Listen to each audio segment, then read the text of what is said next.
Another quick and easy lunch idea is itong air-fried salmon. Bago natin yan isalang, of course, sinugasan na natin yan, pat dry, and then season with salt and pepper. Isasalang ko lang muna siya for 10 minutes at 170 degrees Celsius. Then after 10 minutes, salisin lang natin siya para naman lagyan ng butter.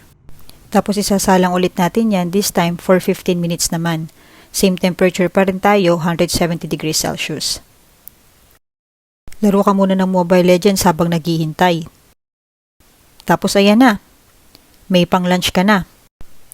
At dagdagan mo lang ng egg and broccoli para ka na rin kumain sa restaurant. O diba? Try mo na din.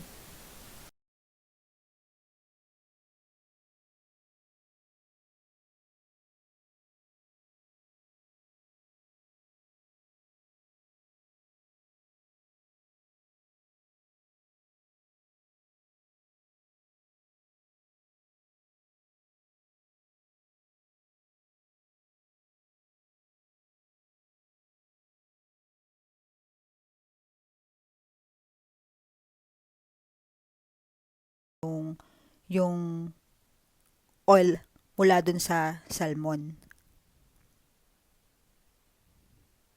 So yun, pagkatapos nyan, ready ka na.